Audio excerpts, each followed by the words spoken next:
Então, crianças, continuando aqui a resolução do exercício 32, né? Ele dava esse gráfico, essa definição de função, a gente tinha os coeficientes A e B pertencentes aos reais, e na letra A ele queria saber qual era o domínio dessa função. Bom, o que a gente sabe sobre a definição da função, né? Para começo de conversa, na verdade, quando a gente via lá em tempos longínquos, quando uma função era definida de R em R, então tudo que a gente tinha sobre o domínio, né, era relativo às entradas, era o nosso conjunto formado pelos elementos de entrada da nossa função. Então, sabendo disso, né, o que a gente vai olhar lá para a nossa definição de função e vai entender que a função log ela vai nos dar uma restrição para esse domínio. E essa restrição nada mais é do que o fato de que o nosso logaritmando ele tem que ser sempre maior do que zero. Então, quer dizer que o nosso x tem que ser sempre maior do que menos 1. Né? Essa é a restrição que a gente tem para o domínio, ou seja, é o que vai definir o domínio que a gente está trabalhando nessa função. Mas não é assim que a gente dá a resposta, né?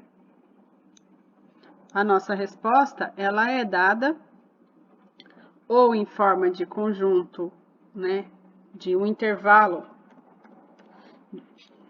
que representa um conjunto, em que a gente vai ter que o nosso x ele tem que ser maior que menos 1, então ele vai de menos 1 ao infinito, com colchetes abertos dos dois lados, porque aqui é só maior, e porque o infinito a gente não coloca. Ou a gente vai ter que ter, né, um domínio,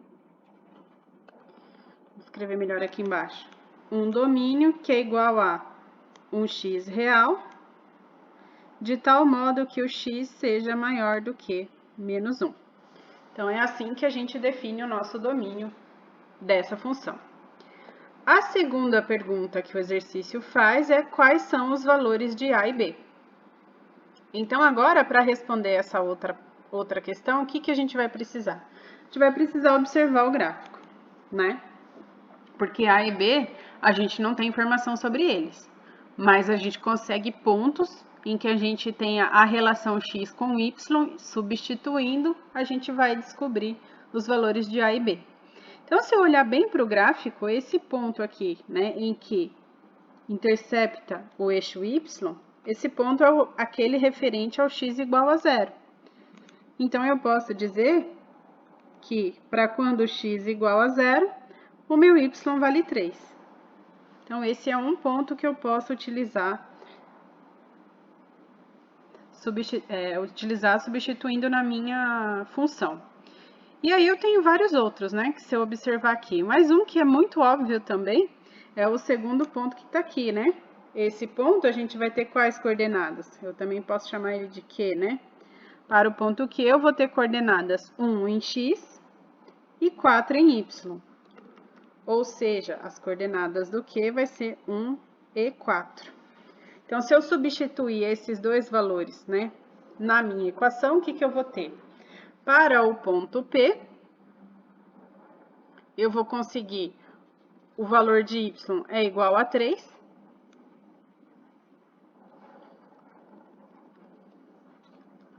O valor de y é igual a 3. O valor de a gente não tem, mais o log de quem? O log de x mais 1 na base B. Mas quem é x? X, nesse caso, vale 0. Então, 0 mais 1 ali na minha função, que a gente está olhando aqui para essa função dada. 0 mais 1 vai dar 1. E daqui o que a gente consegue, né? Consegue que